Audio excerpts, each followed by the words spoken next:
I've heard about more than 1,000 different cursed objects, and most of the times I'm just like, yeah, that's probably fake. But there are some objects that if I ever saw in real life, I would run away faster than the stray cat you at every single day. And for context, I first heard about it when I was 11 years old. And I kid you not, I did not sleep for days. I would look at every single cabinet, wooden or not, and think, yep, this is it. This is how I die. So today, I'm going to share that story with you guys, and I can almost certainly guarantee that you will never look at a wooden cabinet the same way again. Also, I'm going to hide a secret object somewhere in this video. So if you find it, make sure to drop it in the comments along with the timestamp. First one to do so gets pinned at the top. Okay, let's get into the story. In the September of 2001, 38-year-old Kevin Mannis found himself at a yard sale in Portland, Oregon. The sale was for the belongings of a woman who had passed away the previous month. As Kevin wandered around the sale, looking at the various items available, he could see a bunch of people standing nearby, whispering among each other. The look on their faces made it clear that something wasn't right here. Although Kevin couldn't hear what they were talking about, he could see how they kept pointing at the picture of an older woman placed right next to the counter. Kevin tried to ignore them, assuming they were just the kind to gossip and window shop. As he kept walking, he didn't find anything interesting. Most of the items here were just antique furniture and other everyday items that he didn't really think were useful to him in the moment.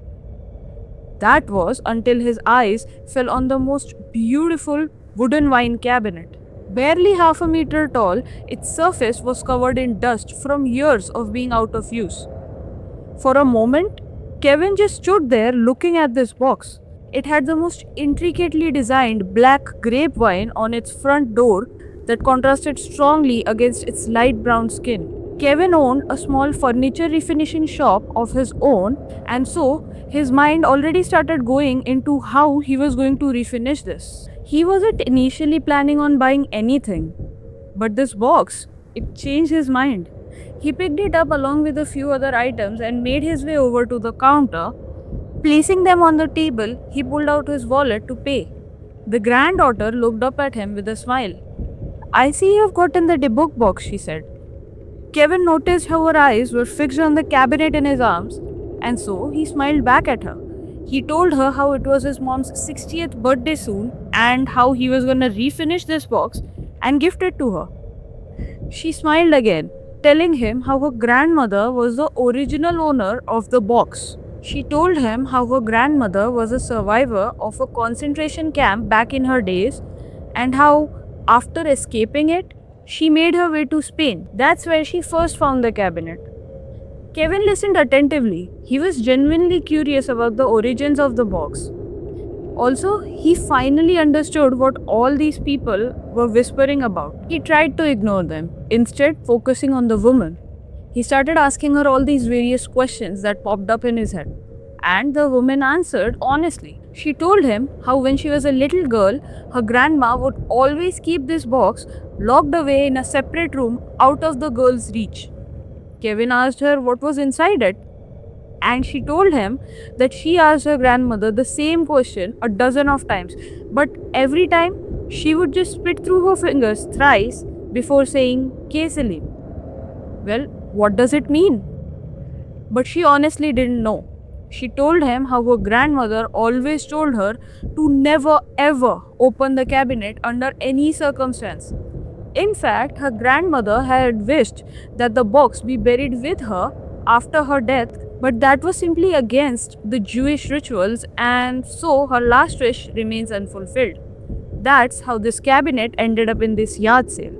Kevin could see the grief and curiosity in this woman's eyes as she looked at the box in his arms. He asked her if she wanted to join him as he opened it, but she declined politely, saying that whatever the reason, she wants to respect her grandmother's wish of never opening the box. Kevin noticed how throughout the conversation, the woman, she kept fidgeting with her fingers. Something was off about her. She was smiling, but her eyes didn't crinkle. She looked almost fearful or desperate. Kevin felt awful. He could see how much this woman loved and missed her grandmother, and so he offered her to keep the cabinet with her as a sentimental keepsake. But the woman declined, more forcefully this time. No, you've paid for it, it's yours. Kevin assumed that maybe she just didn't want to return the money, and so he tried again. Hey, I don't even want the money back. It would make me really happy if you. But before he could even finish the sentence, he felt something shift inside the cabinet in his arms. He looked down to investigate, but the woman, she began screaming at him to take the cabinet and get off of the property. It was almost like she flipped a switch. One minute she was this soft and polite woman who was grieving the loss of her grandmother, and the next she was screaming and crying. You made a deal, you have to take it, it's yours now. You paid for it, it's yours now, just take it and leave. Kevin tried to calm her down, but she was way past that point. She just kept yelling at him and crying hysterically. More and more people started gathering around them, and sensing their judgmental stares, Kevin just picked up his belongings and rushed back to the car, not wanting to think about it even for a second. He opened the back door, placing the cabinet along with the other accessories behind, before getting into the driver's seat and resting his head against the seat. As he sat there thinking about how odd this woman's behavior was, he swore he heard a knocking sound coming from inside the cabinet. He turned around to make sure no one was there before turning back and starting the car, not knowing that he just made the biggest mistake of his life. Kevin drove back to his shop in silence, still reeling from what happened back at the yard sale. As he walked into his shop carrying all the furniture he just bought, his salesperson, a young girl who'd been working with him for over 2 years now, greeted him with a smile. He smiled back before making his way to the basement. Climbing down the stairs, he didn't even flick on the lights. He'd owned the shop for over a decade now, and he knew exactly where he was going.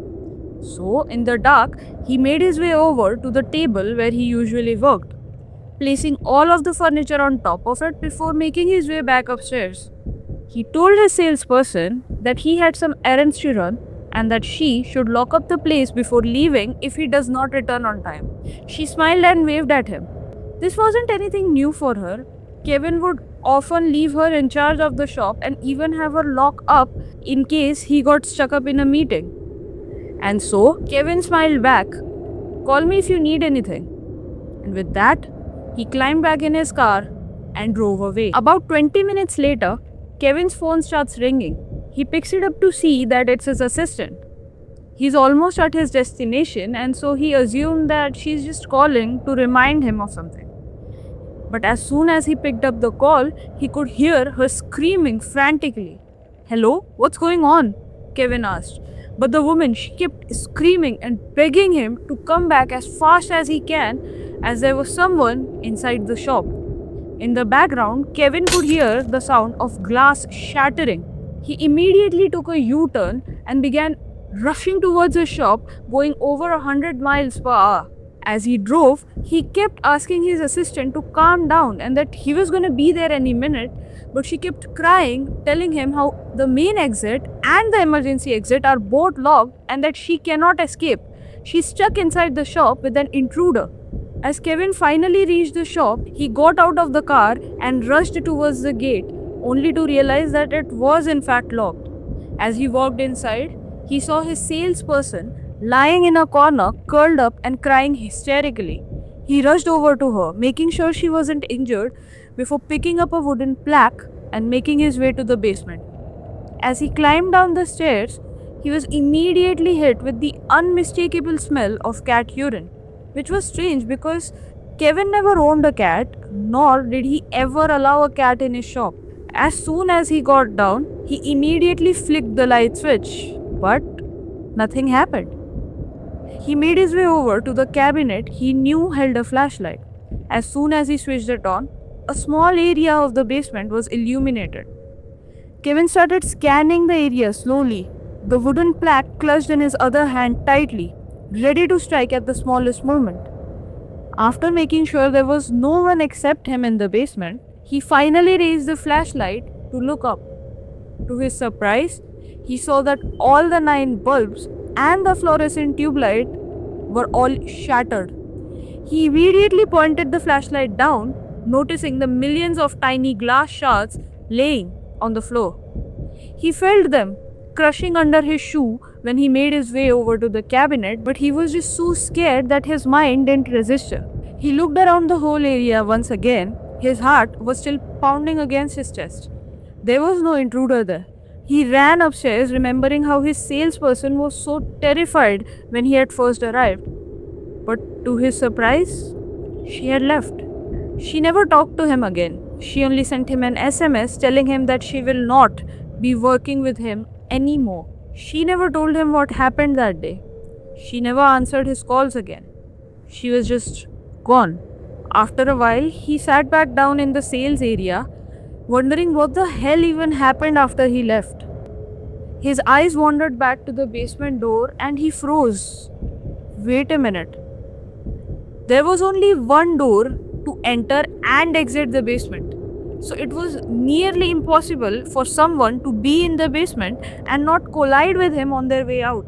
So where did the intruder disappear to? And if there was no intruder, then who broke all the lights? He didn't link it to the cabinet, not yet at least. After all, how could a wooden cabinet have done any of this? Over the next few weeks, Kevin started avoiding the basement altogether. He didn't know who or what caused this destruction, and that made him really uncomfortable. About 2 weeks in, he decided he couldn't just sit around anymore. He had work to do, plus his mom's birthday was next week. He had to refinish that cabinet so he could gift it to her on time. So, finally, fed up with being terrorized in his own space, Kevin picked up his tools and began walking to the basement door. As he grabbed the knob, he felt really uneasy, like someone was watching him, waiting for him to make just one mistake. But then he shook his head and twisted the knob with more force than necessary. As soon as he began climbing down the stairs, he was immediately hit with the familiar smell of cat urine. He scrunched up his nose and walked down, flicking on the lights before looking around immediately to make sure no one was there. After a while, he realized he was being really paranoid about this. No one was in the basement with him, and he had a lot of work to finish, so he just couldn't keep looking around like this. He went over to the table and began working. After hours, he finally finished all of his other refinishing jobs, and it was finally the cabinet's turn. He brought it over and began examining it again. Its light brown surface was covered with dust, making it appear almost grayish. He started wiping it clean from the front and behind. Once that was done, he decided it was time to open the box. He reached for one of the door handles but froze, remembering the woman's words. Grandma told me to never open the cabinet under any circumstance. He hesitated for a moment before grabbing the knob and pulling the door open. It had a unique mechanism to it. If you opened one of its front door, the other one would pop open on its own along with a drawer at the bottom. Kevin was mesmerized. He couldn't have imagined a box this old could be so well crafted. But before he could spend too much time admiring the elegance and craft of the cabinet, he saw what was inside. On the top shelf lay 2 old wheat pennies, both darkened with age, the kind that was stopped being made before his parents were even born. Right next to them sat 2 locks of hair, one brown and one blonde, tied neatly with a string. Kevin hesitated a moment before picking them up and placing them aside. Behind them sat an old granite carving with the word Shalom engraved on it. He later found out that Shalom meant peace in Hebrew, but in that moment, he felt anything but peaceful. On the lower level lay a dried rosebud, grey and brittle with its age, almost like it was placed there for someone long gone. Beside it was a small golden cup, probably the only normal thing in this pile of absurdity. and right next to them was a black candlestick holder with octopus legs. Kevin decided that he was going to return all of these objects back to the original owner, and so he neatly placed them in a plastic bag before bringing his attention back to the cabinet. As he looked back at it, to his surprise, the box was in perfect condition despite its age. He decided not to refinish it, and instead he began cleaning the insides. Once that was done, he began rubbing the box in lemon oil to bring back its shine. When he flipped the box around to do the same on the back side, he saw there was an inscription in Hebrew. He didn't understand the language, and so he just ignored it, placing the box back on one of the shelves before going back upstairs for the day. Soon, it was his mom's birthday. Kevin spent the entire day excited, knowing his mom would love this cabinet. She always had an interest in antique furniture, and this would be the perfect addition to her collection. But that evening, his mom called him to tell him that she had to go with her friend for a medical emergency, and so she wouldn't be able to make it to the party. Kevin was disappointed, but he knew he couldn't really do much about it, and so he just went on with his day. 2 days later, his mom arrived at his shop. They had decided to go for lunch together, and the place Kevin reserved was closer to his shop. So he was the one who asked her to come over so they could go together. As his mom sat in the lunchroom waiting for Kevin to finish his job, the door suddenly swung open and in walked Kevin with 3 of his employees. He was holding the cake while one of his employees was holding the cabinet. Surprise! They all yelled in sync. His mother burst into laughter, covering her huge smile with her hands. Kevin placed the cabinet right next to her, and as expected, she almost immediately fell in love with it. She began inspecting it, not even focusing on the cake or the people around her anymore. Kevin saw this as a win and made his way back to his office. He had a few important calls to make before they could leave, and he figured his mom was gonna take her time with the box, so it would be better if he finished his work. Barely 5 minutes later, his employees rushed into his cabin, screaming and yelling frantically. He couldn't make out what any of them were saying, but over the chaos, he heard the words, "Something wrong with your mom." He dropped the phone immediately and began rushing towards the lunch area. As he got inside, he saw his mother sitting there with a blank expression on her face. Tears streamed down her cheek as she kept looking at the box. "Call an ambulance, now!" he yelled to the nearest employee, who immediately sprung into action. Hours passed by in a moment of blur as Kevin sat in the waiting area of the emergency room. Soon a doctor came out, his expressions grim. "Your mother suffered a severe stroke that paralyzed her left side and temporarily took away her ability to speak." Kevin was heartbroken. How could something like this happen to his mother? He saw her 2 minutes ago, she was fine. He went inside and suddenly she had a stroke. None of this made sense. He threw himself into meticulously taking care of her, ignoring everything, his shop, his relationships, his own personal health. And after a few weeks, she started communicating using an alphabet board. Every time she wanted to talk, she would point at the various alphabets on the board and Kevin would spell them out for her. One evening, after Kevin's girlfriend had just left, he sat by his mom, telling her how he'd throw her a grand party once she got better. On the topic of her birthday, he started talking about the beautiful cabinet he gifted her. His mom started frantically pointing at the alphabets on the board. N, O, G, I, F, T. No gift. Kevin assumed that because of her stroke, she may have forgotten that he gave her a cabinet for her birthday. So he started reassuring her that he had in fact gifted her something she loved. But she kept panicking. Tears started streaming down her cheeks as she started pointing at the alphabets again. H, A, T, E, G, I, F, T. Hate gift. Kevin's heart sank. He brought this cabinet for her and put so much time into it, assuming she would love it. How could she have not liked it? But he put on a smile, kissed her forehead, and told her that he'll buy her something new when she got better. Then he tucked her in, turned off the lights, and moved over to the couch to sleep for the night. As he lay on the couch, he couldn't help but think about the cabinet again. It was so beautiful, and his mom had always loved antique furniture. How could she possibly not like something so perfect? His mom kept looking in his direction in the dark room. She wanted to tell him that it wasn't the design of the box that made her hate it so much. The next day, he went back to his shop to finally attend to the work that's been piling up. He had a ton of different pieces that needed refinishing, and he knew he couldn't keep the cabinet in the store with him. That was because not only was the cabinet taking up space, but it was also distracting him. Every time he sat down to work, he could feel its allure, as if a melody he couldn't ignore.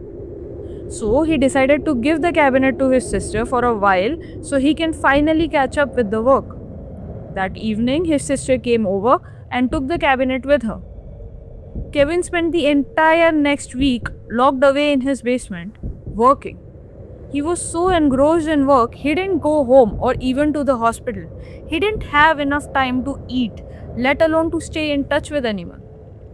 That was until his sister barged into his store one day, slamming the cabinet on the desk before demanding him to tell her if this was some sick prank. Now, Kevin was completely exhausted at this point. He didn't have it in himself to argue anymore, but he could see how angry his sister was, and so he asked her what she was on about. She told him how ever since she took this cabinet home, she hasn't slept a blink. She told him how every time she closed the doors, they would simply pop back open again. Kevin examined the cabinet thoroughly and assured her that it did not have a spring mechanism, meaning the doors would only open if she opened them. But she wasn't having any of it. She told him that she was done with the cabinet and that he and the cabinet can go to hell, before walking out, still pissed off, thinking Kevin had played some prank on her. Kevin looked at the cabinet, unsure of what to do anymore. He called his brother, asking him if he wanted to keep it for a few days, and he agreed. So he took the cabinet in. But 3 days later, he brought the cabinet back, saying that Kevin's sister-in-law didn't want them to keep it, since it always smelled like cat urine. Next, he gave it to his girlfriend, but even she returned it after just a day, reporting all the things his brother and sister previously said. Kevin was frustrated and totally confused. What was he supposed to do with this box anymore? And so, reluctantly, he put it in the glass window with a for sale sign. He really loved this box and wanted it to stay in the family, but he didn't really see any other option anymore. Only a week later, an elderly couple came into the shop asking to buy the cabinet. They too were mesmerized by its beauty and elegance. They paid him generously before taking the cabinet home. The next day, Kevin's mom was finally getting discharged, and so he shut down the shop for a couple days to help her settle back in. After all that was done, he came back to the shop. As he drove towards the shop, he couldn't help but smile. The last 3 days were the best he has had in a very long time. His mom was finally okay and slowly regaining her ability to talk again. But as soon as he parked his car outside his shop, the smile dropped. He saw there in front of the gate sat the cabinet with a note attached to it. He walked over to it, picking up the cabinet and taking it inside.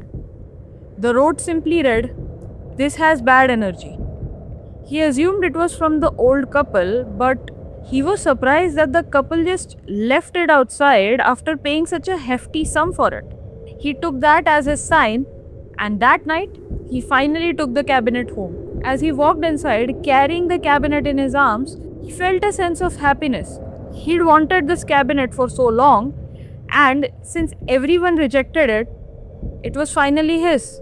He walked into the kitchen, making room for the cabinet before placing it down and going on about his day. That night, Kevin was walking down the street with his friend. His friend was asking him about his mom's condition, and Kevin was explaining everything to him in detail. After a while, Kevin turned to look at his friend, and something just felt off. He couldn't tell what, but something about his friend's face was different. Was it his lips that didn't curve up enough to match his exact smile? Or was it his eyes that looked like they were looking right through him? The more he looked at his friend, the more distorted his face got. Until right in front of Kevin's eyes, his friend's face began contorting into the most gruesome looking demonic hag. Kevin stepped back, rubbing his eyes in disbelief. But before he could even react, the old woman started beating the living pulp out of him. Blow after blow. Kevin fell to the floor, covering his head with his hands as the woman kept throwing punches and kicks. She raised her stick to give him one final blow, and as she brought it down, Kevin sat up in his bed, screaming and covered in sweat. His heart pounded against his chest as he looked around the room, confused and disoriented. It was a nightmare. After a minute to catch his breath, Kevin leaned over to grab the glass from the bedside table, but he felt a sharp pain sear through his abdomen. He laid back down, whimpering, before lifting his shirt, only to see that he was covered in bruises, like someone had beaten him black and blue. That night onward, Kevin had the exact same nightmare every single night. He could barely sleep anymore because every time he did, the old woman would beat the crap out of him. Soon, he started seeing shadows in his peripheral vision, but he was so exhausted and sleep deprived that he couldn't trust himself with what he was seeing or even hearing. By the time Thanksgiving rolled around, Kevin was severely sleep deprived and snappy. He avoided people at all costs, and when he did have to face them, he just kept yelling at everyone and everything. But for Thanksgiving, his siblings forced him to come over to their mom's place since she had just recovered and wanted to celebrate it with her family. Kevin just sat in a corner for the majority of the evening, only responding in hums and grunts. His sister saw his brooding behavior and those massive dark circles under his eyes and immediately knew something was wrong. And so, knowing that he was probably gonna snap at her, she still walked over to him to ask what was up. She couldn't just leave her brother to suffer on his own after all. To her surprise, instead of snapping, Kevin broke down in tears. He started telling her how he couldn't sleep a blink because he's constantly haunted by this single recurring nightmare, day in, day out. His sister looked at him with wide, confused eyes. Wait a minute. Do you get nightmares about an older woman too? Kevin's head snapped up at her words. How do you know about that? She looked at him for a minute, both their faces mirroring each other's surprise, before she began explaining the nightmare to him. She told him how she first got the nightmare after their mother got a stroke, and then she went on to explain the exact same nightmare down to the very last detail. Kevin was shocked. How was this possible? How could the two of them have the exact same nightmare? He didn't even link it to the cabinet yet, not until his sister mentioned it. But he kept denying. After all, how could a wooden cabinet have anything to do with recurring nightmares? But as she kept insisting, Kevin realized there was only one way to find out if this was actually the cabinet's doing. Both of them walked over to where his brother and sister-in-law were sitting, and they asked them if they had ever experienced a recurring nightmare, and to everyone's surprise, they said yes. Now Kevin knew that something was wrong with this box. He had finally started associating with the paranormal, and so as soon as he got home that night, he immediately picked up the cabinet and threw it out of his house. He didn't want to spend a single second in its presence anymore. That night, as he climbed into bed, he felt a mix of dread and relief. Dread that a single wooden cabinet could be so evil, and relief that he had finally gotten rid of it. That night, he slept peacefully for the first time in a very long time. He didn't have any nightmare. That was until he woke up to the sound of the fire alarm going off at 2:55 a.m. He rushed out of his bedroom and started frantically looking around to see what was on fire, but there was nothing. Nothing except the familiar smell of cat urine. The next morning, as Kevin was leaving for work, he saw that the cabinet was sitting right there at his front door. He wanted to throw it away, but he knew it would do more damage, and so reluctantly he picked up the cabinet and brought it back inside. He started researching more and more about the box's origin. He called the original owner, but the woman hung up as soon as she heard who it was. He put up an ad on eBay along with everything he knew about the box, in hopes that someone experienced in this domain might want it. He listed not just the cabinet but all the other items he purchased with it, along with the items that were present inside the cabinet itself. And soon his email started getting flooded with people wanting the cabinet for their own personal entertainment. But Kevin couldn't just sell it, not to someone naive and unprofessional, because the cabinet posed real physical harm, not just a cheap thrill. Soon he was contacted by a college student who claimed to know a lot about the paranormal. He said that he can make sure that this box never haunts anyone ever again. Kevin saw how confident he seemed and he brought into it. Soon, he sold all of the items and the cabinet to this college student at the minimum bid, and that was the last he heard of the cabinet. The college student, though, he was lying. He actually had no idea what he had just brought into. Over the next few weeks, his life unraveled. He began having the exact same nightmare as Kevin, except this time it was much more violent. Probably because he was using the cabinet as a joke among his friends. No one knows. Soon he decided that he couldn't handle it anymore. He was flunking out of college, his physical health was deteriorating, and he was haunted by these weird shadows in his peripheral vision. Not to mention, he too couldn't sleep a blink because of the old woman haunting his dreams. And so, finally, he resold the box again on eBay, this time to Jason Haxton. Jason was a museum director at that time, and he didn't believe in Kevin or the college student's story at all. He just chalked it up to mass hysteria or placebo that caused the two men to have the exact same experience. So, after buying the cabinet, he took it home and placed it inside, not thinking much of it. But almost immediately, he started seeing weird phenomena all around him. He always chalked them up to coincidences, never really associating them with the box. But these occurrences, they kept getting more and more violent. Almost like the more he challenged the cabinet, the more harm it did. Soon, Braxton realized that he couldn't just resell it anymore, because the more they sold this cabinet, the more the curse spread. And so he decided to keep it locked away. He went on to write a book about Kevin's story named The Dybbuk Box, which was soon turned into a Hollywood movie by the name The Possession. It was also turned into an Indian movie named The Book, starring Imran Hashmi. But Kevin didn't care. He was just glad that he didn't have to face the box anymore, or the curse. That was until one day he walked into his house only to see all 10 of his fishes had died in fresh water.